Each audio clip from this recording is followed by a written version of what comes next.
Hello everyone, welcome back. और आज हम जहाँ पे हमने कल तक थोड़े कॉन्सेप्ट्स किए थे, वही चीज़ों को हम थोड़ा सा आगे ले जाते हैं। ठीक है। हमने शायद नेशन और स्टेट का कॉन्सेप्ट समझा था। हमने सभी चीज़ों को एक सीक्वेंस, एक लॉजिक में समझने का ट्राई किया था कि कॉन्स्टिट्यूशन में कौन सी चीज़ कहाँ पे है, कैसे है। और उसके बाद हमने उसको एक लेवल आगे ले जाके हमने वो समझने का ट्राई किया था कि नेशन स्टेट थियरी क्या है और वो सभी चीज़ें। ठीक है। आज हम कुछ और बेसिक्स पढ़ेंगे, जैसे कि हमारा बेसिक्स का जो कंटिन्यूएशन था उसको हम थोड़ा सा आगे ले जाते हैं और थोड़े और कॉन्सेप्ट समझते हैं। ठीक है। आज हम बेसिक्स 2 करेंगे। ठीक है। प्रेफरेबली आज हम उसको खत्म करने का ट्राई करेंगे। सी, कई बार है ना, कॉन्स्टिट्यूशन में कुछ वर्ड्स लिखा दिया हुआ आएंगे। For example parliament. ठीक है। पार्लियामेंट, फिर कई बार ऐसा लिखा होता है बाय लॉ। ठीक है। कई बार लिखा हुआ होता है can be done by president और can be done by the one which will be governor. ठीक है। तो जब ये चीजें हमें मिलती है ना, for example it can be done by parliament और by state legislature. So this means essentially हम बात कर रहे हैं यहाँ पे बोथ दी हाउसेस की। यहाँ पे अगर सिंगल लेजिस्लेटिव हाउस है या लेजिस्लेटिव काउंसिल भी है। ठीक है। लेजिस्लेटिव असेंबली और लेजिस्लेटिव काउंसिल, दैट इज विधानसभा और विधान परिषद, अगर दोनों चीजें हैं तो हम इसकी बात करेंगे। See, this will be a legislative action. ठीक है। This will be a legislative action, but this will be whenever the term, ये वर्ड यूज हुआ है कि can be done by the president और can be done by the governor, this means the executives. ठीक है। अभी ये दो वर्ड अगर आते हैं तो हमें एक ट्रायो समझना पड़ेगा कि what are the essentially 3 core concepts. ठीक है। जिसके ऊपर पूरी की पूरी इमारत टिकी हुई है। See, any government, any form of government, अगर कोई भी टाइप की गवर्नमेंट है तो उसको 3 फंक्शन अलग अलग करने होते हैं। ठीक है। ये आई गेस सबको पता है, बट मैं एक बार फिर से एक लॉजिकल सीक्वेंस दे देता हूँ। एक होता है लेजिस्लेचर। ठीक है। एक होता है एग्जीक्यूटिव और एक होता है जुडिशियरी। ठीक है। दिस आर कॉल्ड 3 लेग्स और 3 फाउंडेशनल पिलर्स। ठीक है। 3 foundational pillars of any democracy. ठीक। चलो पहले हर एक का फंक्शन समझते हैं और इंडिया के पर्सपेक्टिव में कौन सा चीज कहाँ पे कैसी आती है। ठीक है। देखिए, पहली चीज समझिए, लेजिस्लेचर। लेजिस्लेचर का मतलब होता है कायदे बनाना। ठीक है। कायदो જેને ગુજરાતીમાં કહીએ, या हम जिसको बोलते हैं कायदा या कानून बनाना। ठीक है। कायदा बनाते हैं हम, कानून बनाते हैं, तो उसके बारे में हम बात कर रहे हैं। सो जब हम बोलते हैं कि कोई एक्शन है वो लेजिस्लेटिव एक्शन है, मतलब कि वहां पे इलेक्टेड जो लोग, इलेक्टेड रिप्रेजेंटेटिव है, वो जब मिला के कोई लॉ बनाते हैं। ठीक है। और उसकी प्रोसेस हमें पार्ट 5 और पार्ट 6 में मिल जाएगी। ठीक है। अगर यूनियन लेवल पे है या फिर स्टेट लेवल पे है। ठीक है। तो वो दोनों चीजें रहेगी।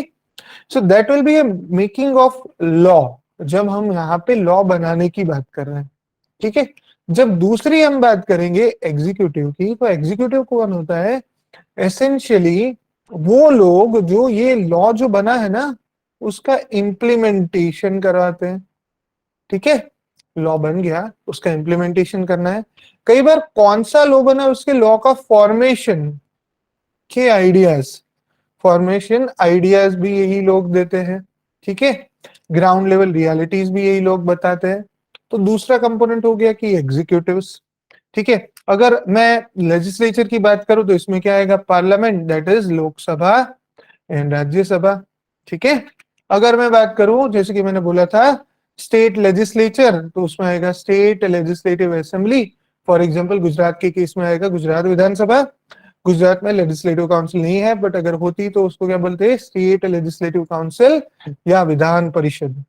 जब यहाँ पे ये विधानसभा होता है, यहाँ पे ये विधान परिषद होता है। ठीक है। तो मतलब ये जो बड़े हाउस होते हैं जिसमें बहुत सारे इलेक्टेड रिप्रेजेंटेटिव आते हैं, बाय वोट करते हैं। ठीक है। और वो कौन से process, everything will be seeing later on. But वो तरीके से अगर कोई लॉ बनाने की प्रोसेस होती है तो उसको बोलते हैं legislature. Yes, bye the way one clarification, कई बार कुछ लोगों को लगेगा कि हम बहुत एलिमेंट्री तरीके से जा रहे हैं। ठीक है। May be you might be knowing all of this और मोस्ट ऑफ दिस, ट्रस्ट में अभी आपको लगेगा, बट धीरे धीरे आप समझते जाओगे कि ये जो छोटी छोटी चीजें हैं, जब तक ये चीजें आपके दिमाग में एकदम क्लियर नहीं होती ना, तब तक आपके आंसर्स में थोड़ा सा डिविएशन रहता है, और मैं नहीं चाहता कि कोई डिविएशन बना रहे। ठीक है, तो एक कंपोनेंट हो गया हमारा लेजिस्लेचर। ठीक है, लेजिस्लेचर इज डन। दूसरा कंपोनेंट होता है हमारा जिसको बोलते हैं हम एग्जीक्यूटिव। नाउ एग्जीक्यूटिव दो टाइप के हो सकते हैं। ठीक है, एक होते हैं इलेक्टेड और दूसरे हैं सिलेक्टेड। ठीक है, ठीक है, ब्रॉडर क्लासिफिकेशन है, बट मोटा मोटी तरीके से समझे तो इलेक्टिव हुए कौन, मतलब गवर्नमेंट ऑफ इंडिया। ठीक है, गवर्नमेंट ऑफ इंडिया मतलब कि council of ministers plus headed by CM और पीएम। गवर्नमेंट ऑफ इंडिया है तो पीएम आएगा, और सीएम है तो क्या आएगा, स्टेट गवर्नमेंट। स्टेट गवर्नमेंट का कौन होता है हेड, इट इज सीएम और काउंसिल ऑफ मिनिस्टर्स एसेंशियली। मतलब समझिए, तो ये लोग आते हैं जो कायदे कैसे बनाने, कायदों को क्या करना है, क्यों करना है, कैसे करना है। इवन ब्यूरोक्रेट्स जो हम बनने जा रहे हैं, सिविल सर्वेंट्स। ठीक है, हम जो बनेंगे एसेंशियली सिविल सर्वेंट्स, तो हम सिविल सर्वेंट्स बनने के लिए भी हम क्या होने वाले हैं, we will be the part of the executive. जो मतलब आइडियाज, जो लॉज बनेंगे, जो धारा सभा से, ठीक है, धारा मतलब कायदा, कायदा की सभा से, पार्लियामेंट से और लेजिस्लेचर से जो कायदे बन के आएंगे, वो कायदे के लिए इनपुट भी हम प्रोवाइड करेंगे, और वो कायदा जब बन के आएगा तो उसके इम्प्लीमेंटेशन में भी हमारा रोल रहेगा। ठीक है, सो ये रोल हुआ हमारा एग्जीक्यूटिव का। मतलब वो लोग एग्जीक्यूट करते हैं, but they communicate from both the levels. मतलब लोगों की बातें सभा में पहुंचाते हैं, सभा की जो एक्शन है उसका लोगों के पर इम्प्लीमेंटेशन करवाते हैं। तो ये दो लेग हो गए। तीसरा लेग होता है जुडिशियरी। जुडिशियरी का रोल क्या होता है कि जैसे कि फॉर एग्जांपल अगर कोई लॉ ऐसा बना है बाय लेजिस्लेचर, ठीक है, जो लॉ ऐसा नहीं है कि वैसा बनना चाहिए था, मतलब law has some flaws, law में कुछ ऐसी चीजें हैं कि जो प्रोहिबिटेड होनी चाहिए थी, मतलब नहीं होनी चाहिए थी। तो सपोज कि अगर कोई ऐसा लॉ बनता है, ठीक है, जो लॉ ही खुद अनजस्ट है, ठीक है, अनफेयर है। फॉर एग्जाम्पल कल मैं अगर ऐसा कोई लॉ बना दूं कि भाई everybody before they start walking on any public road they will have to pay the 10 rupees per kilometre और पर डे और समथिंग लाइक दैट, तो वो लॉ कैसे हो गए। कुछ लॉज अनजस्ट तो नहीं होने चाहिए, कुछ लॉज बायस तो नहीं होने चाहिए, कुछ लॉज में कोई भी चीज ऐसी हो कि जो कॉन्स्टिट्यूशन में लिखी हुई है उसके फाउंडेशन से अगेंस्ट हो, तो वो चीजें नहीं चलेगी ना। तो वो अगर लॉ भी बनता है तो लॉ भी लॉफुल लॉ होना चाहिए ना, जस्ट लॉ होना चाहिए, फेयर लॉ होना चाहिए। फिर ऐसा नहीं कि कायदा बना के आप डिसाइड कर दो कि मैं एक लॉ बनाया और लॉ के अंतर्गत for example if you want to conduct some grave, for example corruption can be legalised by some, कि ठीक है the government officials are bound to take service charge. So आप समझ रहे हो, तो ये चीजें फाउंडेशन के अगेंस्ट जाती है ना। लॉ बने के किया मतलब ऐसा जरूरी नहीं है कि वो सही लॉ ही होगा। इट कैन हैपन कि जो लॉ बना है वो खुद में फ्लॉड है। अगर फ्लॉड लॉ से कुछ चीजें बनती है तो क्या होगा, flawed outcome and flawed implementation. ठीक है, तो पहला तो जुडिशियरी क्या करेगा कि भाई चेक रखेगा कि भाई तुम कैसे काम कर रहे हो। साथ में कई बार क्या करता है कि एग्जीक्यूटिव कई बार ठीक से काम नहीं करते। ब्यूरोक्रेट्स के बारे में आपको पता है, मतलब everybody might have the same perception. ठीक है, कि लोग जब बोले तो कि ये जो हमारे लोग हैं ब्यूरोक्रेट, बाबू साहब है जो, वो लोग कभी ढंग से काम नहीं करते। ठीक है, अगेन आप लोग तो ऐसे सोचना भी मत, और हम क्योंकि हम तो वो सिस्टम का पार्ट है, तो even we are suppose to change that belief all together. But समझिए कि कई बार एग्जीक्यूटिव्स, कई बार गवर्नमेंट्स पे, कई बार सीएम पे, उसके मिनिस्टर्स पे हमेशा ये आरोप लगता है कि आप लोग भाई अपनी मनमानी कर रहे हो, खुद के फायदे के लिए काम कर रहे हो, आप ऐसा तो है नहीं कि भाई लोगों के भले के लिए कुछ कर रहे हो। मतलब इट इज जनरली बिलीव्ड कि ये लोग है ना करप्ट होते हैं, इनको कभी की खुद के बारे में ही सोचना हो। ऐसा जरूरी नहीं है, मेजोरिटी है, बट वो लोग भी हमारे में से ही आते हैं ना। अगर अगर जब हम बोलते हैं कि हमारे इलेक्टेड रिप्रेजेंटेटिव्स करप्ट है, हमारी गवर्नमेंट करप्ट है, हमारा सीएम करप्ट है, तो भाई वो सीएम हवा में से तो बन के आते नहीं है। ठीक है, तो अगर वो कोई चीजों में फ्लॉड है तो वो सोसाइटी का स्टेटस दिखाता है, ना कि ओवरऑल वो सिर्फ कुछ लोगों का। एनीवे चलो वो चीजों में बाद में जाएंगे कभी दूसरे एंगल से। अभी के लिए इतना समझते हैं कि जुडिशरी का रोल क्या रहेगा, कि जुडिशरी ट्राई करेगा कि ये चीजें कंट्रोल में रहे, ठीक है, ये चीजें कंट्रोल में रहे, और कोई भी चीजें ऐसी ना हो जो, फॉर एग्जाम्पल एक लॉ तो बहुत अच्छा सा बना दिया, बट अब जब उसे इम्प्लीमेंट करने के बारी आई, फॉर एग्जाम्पल मनरेगा, ठीक है, मनरेगा लॉज है, ठीक है, अगर वो लॉ बना दिया बट सरकार बोलती है कि हमें उसे एग्जीक्यूट ही नहीं करना, मतलब ठीक है सरकार के ऊपर है, उसका कंट्रीब्यूशन धीरे धीरे कम भी कर रही है, बट अगर वो बोल दे कि नहीं करना है और अगर कंप्लीटली अपने खुद के रिलेटिव्स को देना चालू करे तो, ठीक है, कोई सिविल सर्वेंट है वो बायसनेस दिखाना चालू करे तो, ये चाहे लॉ अनलॉफुल हो या उसका इंप्लीमेंटेशन अनलॉफुल हो, executive is dealing with the implementation और legislature is dealing with the formation. अगर दोनों में गड़बड़ी है तो तीसरा पैर आएगा, और तीसरा पैर क्या करेगा, वो ट्रिपॉय को बैलेंस करने का ट्राई करेगा, ठीक है, मतलब चेक्स एंड बैलेंसेस बोलते हैं से, चेक्स एंड बैलेंसेस बोलते हैं। हाँ अभी कंपैरेटिव कॉन्स्टिट्यूशन जब हम पढ़ेंगे तो दूसरे कंट्रीज में भी जाएंगे कि वहां पे कैसे सिस्टम क्या है क्यों है, but for the time being आपके दिमाग में ये तीनों चीजें छप गई कि कौन सी चीजें क्या होती है। आइडियली ऐसा माना जाता है कि एक कॉन्सेप्ट है जो हमारा आर्टिकल 50 में भी लिखा हुआ है, हम बाद में पढ़ेंगे भी, which is called separation of power. मतलब आइडियली इट इज बिलीव्ड कि तीनों को अलग रहना है, ठीक है, लेजिस्लेचर को भाई जुडिशियरी में अगर किसी को निकालना है तो देयर इज अ प्रोसीजर, ठीक है, रिमूवल ऑफ जजेस एक्ट के अनुसार और प्रोविजन ऑफ द कॉन्स्टिट्यूशन के अनुसार ही वो लोग कर सकता है, तो legislature will have some action over that. Executive क्या करेंगे कि भाई कई बार या फिर लेजिस्लेटर क्या करते हैं, फॉर एग्जांपल कोई लॉ से जुडिशरी ने कोई जजमेंट दिया, ठीक है, ये हमारे इनिशियल सेंचुरी में 70s में बहुत हुआ था, मतलब आप सोचो कि अगर मैं फॉर एग्जांपल जुडिशरी हूं, मैंने बोला अरे आपने तो इलेक्टोरल ऑफेंस किया है, तो कि कहाँ पे है, तो कि इलेक्शन की बुक में है, तो कि कहाँ पे है दिखाओ, फिर बैक डेट में जाके गवर्नमेंट अमेंडमेंट ले आती है, पूरा कायदा बदल दिया, और फिर पार्लियामेंट जब बोलती है ये रहा लो, तो वो बोलते हैं गवर्नमेंट अरे ये देखो ये नई एडिशन है ये बुक की, आपने देखी, उन्होंने बोला नहीं, जब जुडिशरी देखती है तो लॉ ही निकल गया है या लॉ के पावर्स को कर्टेल कर दिया गया है। समझ रहे हो आप, मतलब कि लेजिस्लेचर लॉ को खुद चेंज कर देगा, कायदे को ही बदल देगा, अगर कायदे को बदल देगा तो अपने आप ही वो जुडिशरी कुछ नहीं कर पाती। मतलब आप देखो हर एक चीज एक दूसरे को बैलेंस करने का ट्राई कर रही है। एग्जीक्यूटिव अगर इनपुट खराब देंगे तो, अगर इम्प्लीमेंटेशन ठीक से नहीं करेंगे तो, ठीक है, कितना भी अच्छा कायदा क्यों ना हो उसका कोई इंपैक्ट रहेगा नहीं रहेगा, ठीक है। तो समझिए आप कि अगर हम बात करें लेजिस्लेचर और एग्जीक्यूटिव के बीच में, तो उन लोगों को बैलेंस करना होता है। एग्जीक्यूटिव होते हुए जुडिशरी को अपॉइंट करता है और रिमूवल प्रोसेस में भी उनका कंट्रीब्यूशन होता है। Legislature is also remember for removal. मतलब आप समझिए बड़ा बड़ा पिक्चर कि ये तीनों चीजें को एक दूसरे के साथ इंटरमिंगल तो कर रहा है, बट हर एक के एक डिफाइंड रोल है, वो रोल को सबको फुलफिल करना होता है, ठीक है। अब आप एक चीज समझिए, दूसरा एक इश्यू क्या आता है कि फॉर एग्जाम्पल ये तीनों चीजें तो हो गई, ठीक है, सेपरेशन ऑफ पावर हो गया।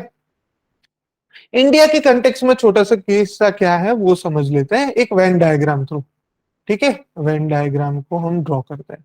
देखिए ये वाला बड़ा हिस्सा है, इसको हम बोलते हैं पार्लियामेंट, या हम उसको बोलेंगे से लेजिस्लेचर, ठीक है।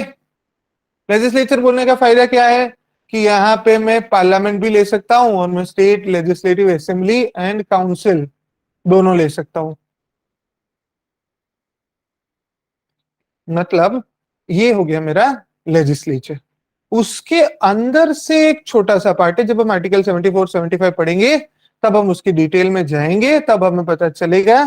पर आप अभी से ये समझिए कि ये छोटा सा जो सर्कल है ना, which is completely covered by the larger circle which is legislature, वो बनेगा एग्जीक्यूटिव। मतलब ठीक है कि ऐसे फॉर एग्जांपल लोकसभा है, वहां पे 543 मेंबर्स है, बट उसमें से अराउंड 70 लोगों की, उसमें से ही 70 लोगों की एक टीम बनेगी, ठीक है, depending on the outcomes of the election, और वे फिर क्या करेंगे, एग्जैक्टली वही प्रयास करेंगे कि वो बनेंगे एग्जीक्यूटिव, जो जिसको हम बोलते हैं गवर्नमेंट, ठीक है, जिसको हम बोलते हैं गवर्नमेंट।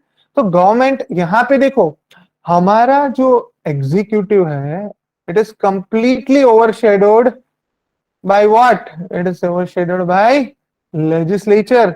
मतलब ऐसा भी बोल सकते हैं कि ये जो हमारा ये जो हमारा एग्जीक्यूटिव है वो डिराइव होता है लेजिस्लेचर से, ठीक है। Executive of India is being derived from the legislature. Done. चलो, तो ये कुछ कॉन्सेप्ट्स हो गए, ठीक है, जो हमें और समझने थे। और कुछ कॉन्सेप्ट्स है कि जिसको हमें और समझना है। थोड़ी सी चीजें है बट आपको वैसे भी पता है। ये हम देख लेते हैं कि बड़ी बड़ी सी चीजें है क्या। आपने एक दूसरा वर्ड सोचा होगा जिसका नाम है मेजोरिटी, ठीक है। तो कुछ टर्म्स आएंगे जब जहां पे आएंगे वैसे मैं समझा दूंगा, बट एटलीस्ट वो टर्म्स कौन कौन से होते हैं और उसके टर्म्स के मीनिंग क्या होते हैं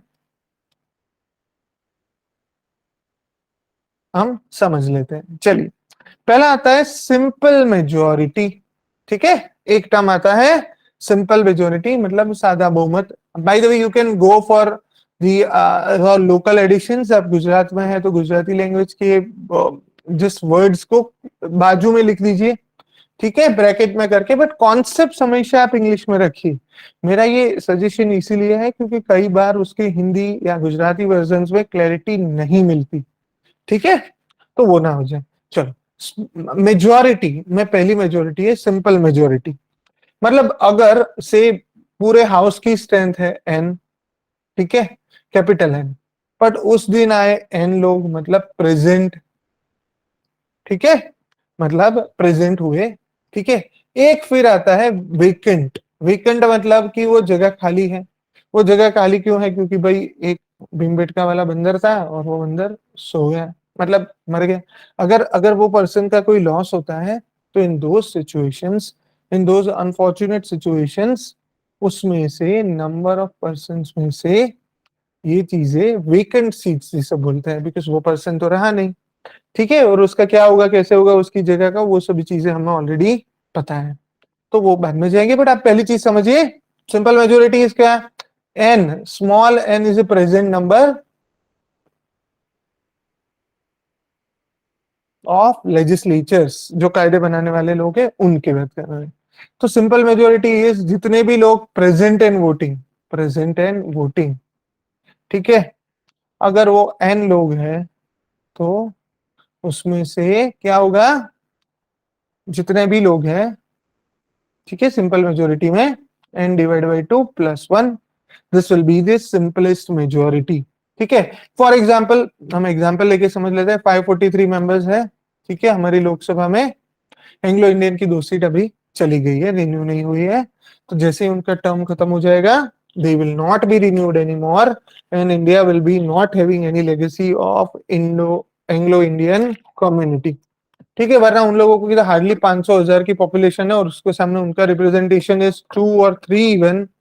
इट इज वेरी इलॉजिकल कि जहां पे लाखों करोड़ों लोगों के बीच में एक वोट है और यहाँ पे 2-2 सीटें वो लोगों को दी जा रही है कि जो पहले हमें स्लेव बनाने के लिए रिस्पॉन्सिबल थे, ठीक है।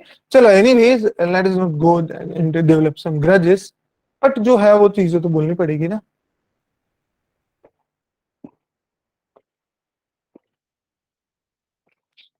चलिए, एक आता है जिसको बोलते हैं सिंपल मेजोरिटी।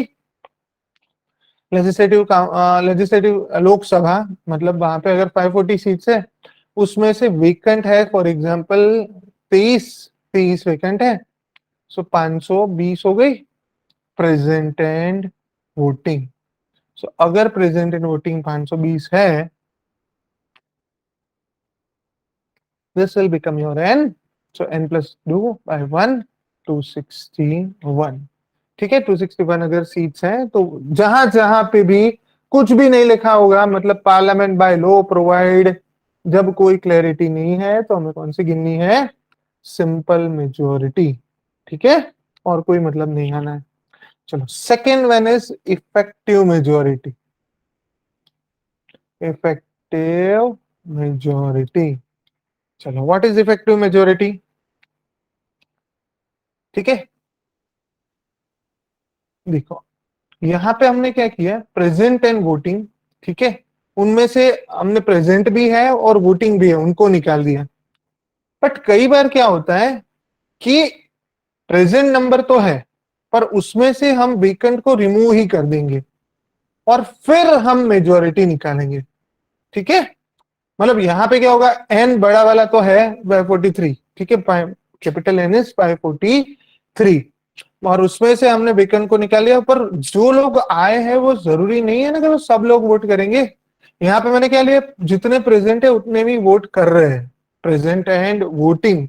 बट कई बार क्या होता है, लोग आते तो हैं बट वोट करते नहीं है, ठीक है, लोग आएंगे बट लोग वोट नहीं करेंगे। सो प्रेजेंट है बट उसमें से वोटिंग नहीं करने वाले लोगों को निकाल दो। सो फॉर एग्जाम्पल यहाँ पे 520 था, बट उसमें से 40 लोगों ने बोला कि हमें वोट ही नहीं करना, मतलब दे विल इधर एब्सटेन और वॉक आउट और वट एवर इट इज। तो हमारे यहाँ पे फिर ऐसा नहीं कि 520 की मेजोरिटी करनी है। अभी हमारा नया नंबर क्या हो गया, 480। सो हमें करना क्या है, 480 डिवाइड बाई 2 प्लस 1, ठीक है। So this is the another component जिसको हम बोलते हैं इफेक्टिव मेजोरिटी, ठीक है, इफेक्टिव मेजोरिटी इसे बोलते हैं। थर्ड वन, बराबर धीरे धीरे जैसे देखिए ऊपर रहने जाएंगे ना मेजोरिटीज में, और अगेन वो कहाँ पे कैसे आते हैं वो चीजें हम देखेंगे बाद में, जब जब हर एक एक्ट आएगा वहां पे चीजें आएगी, क्लैरिटी नहीं लिखी तो हम वहां पे और समझने का ट्राई करेंगे। एक आता है एब्सोल्यूट मेजोरिटी, ठीक है, एब्सोल्यूट मेजोरिटी। यहाँ पे क्या हुआ, total strength divide by 2 plus 1, ठीक है। मतलब अगर हमारी 543 है, उसमें से कितने लोग आए ना आए, एब्सेंट है प्रेजेंट है कुर्सियां खाली है, the simple equation will be 543 divide by 2, that is 27 28.5, that's it.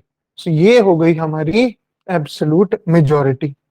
और फिर आती है हमारे कॉन्स्टिट्यूशन की कुछ ऐसी मेजोरिटी जिसको बोलते हैं हम special majority,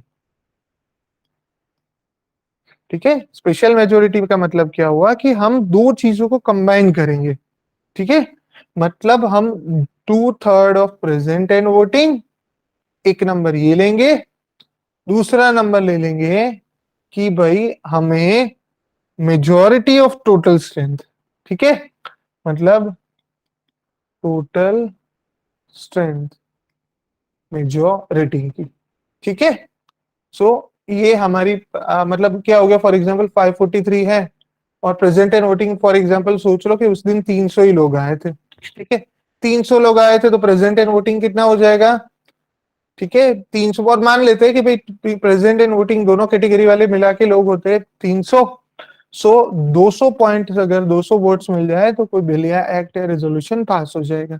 but this is not the one only one condition, the one more condition is कि भाई टोटल स्ट्रेंथ कितनी है, ठीक है, और टोटल स्ट्रेंथ की मेजोरिटी, मतलब अगर यहाँ पे 543 है, ठीक है, और डिवाइड बाई 3 कर दो तो जो भी हमें आएगा 91, ठीक है। तो दैट विल बी, ठीक है, सॉरी सॉरी यहाँ पे डबल आएगा ना, राइट, तो 27 28.5, मतलब 285.5 1 प्लस 1, ठीक है, 275.5 प्लस 1, 275.0 बाय 1, ठीक है। मतलब क्या आएगा बड़ा बड़ा सा, यहाँ पे हमें 276.5 आएगा, sorry yes 276.5।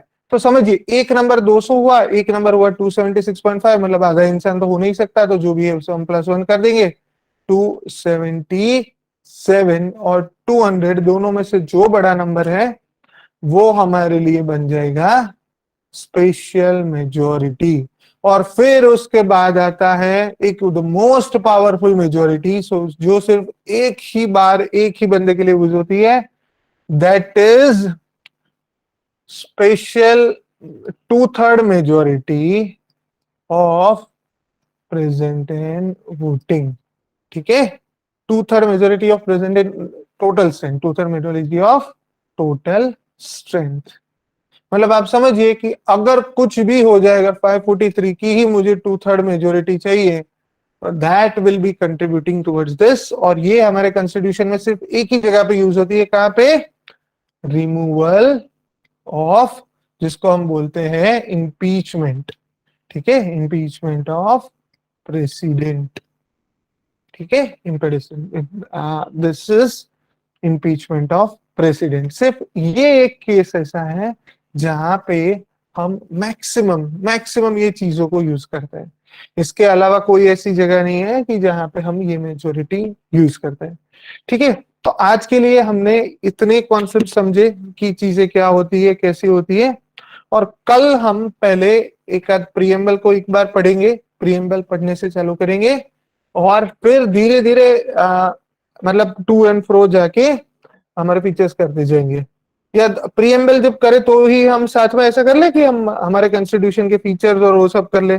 C for that one more information कि अगर आपको हिस्टोरिकल कंपोनेंट करना है, मतलब कि मतलब जो कौन कौन से एक्ट आए कब आए, तो वो चीजें हम इनिशियली नहीं लेने वाले। Right, the reason is for example I was just thinking कि कितने सेशंस चाहिए होंगे, and my answer is around at least 100 plus minimum. ठीक है, तो 100 प्लस मिनिमम सेशन कर पाना वो भी एक मेरे लिए भी चैलेंज रहेगा, आपके लिए भी चैलेंज रहेगा कि आपको कंटिन्यूअस फोकस रहना है। The journey is going to be very very long. ठीक है, और पॉलिटी को ऐसे ही शॉर्ट में मैं नहीं करवा सकता। ठीक है, पता नहीं लोग कर लेते हैं, रिविजन हजारों बार हो जाता है। For me one revision takes always sufficient amount of time. ठीक है, तो हम आराम से पढ़ेंगे, एटलीस्ट 100 आवर्स के आजू बाजू का मिनिमम होना चाहिए। It could go higher than that as well. ठीक है, मैं शॉर्ट रहूंगा, ब्रीफ रहूंगा, बट इनिशियली देखो मुझे ये कॉन्सेप्ट समझाने हैं, फिर जब मैं बोलूँ चेक्स एंड बैलेंसेस की बात करूं, या कई बार मैं आए कि नहीं नहीं ये बोलो चलो आप मुझे बताओ कि स्पेशल मेजोरिटी में क्या होता है, ये क्या होता है, फिर आपको वापस देखने जाओ, वो चीजों का उतना ज्यादा मतलब बनता नहीं है। ठीक है, और उसकी वजह से ही मैं ये कॉन्सेप्ट आपको पहले करवा रहा हूँ। ठीक है, चलो होपफुली तो इसके साथ हम आज का सेशन यहाँ पे कंक्लूड करते हैं। और होपफुली आपका टाइम वर्थ रहा होगा। कॉन्सेप्ट्स अभी अब समझ रहे हैं, कल से प्रोबेबली हमारा कॉन्स्टिट्यूशन चालू होगा, क्योंकि ये क्या है कि कुछ लीगल डिक्शनरी हमें समझनी पड़ती है before we can go and decide. ठीक है, तो ये चीजें रही है हमारे हिसाब से। आप सोचिए, आपको कुछ करना है तो आप फटाफट कर लीजिए। ठीक है, रेगुलरिटी बहुत जरूरी है। You just can not afford to be lethargic.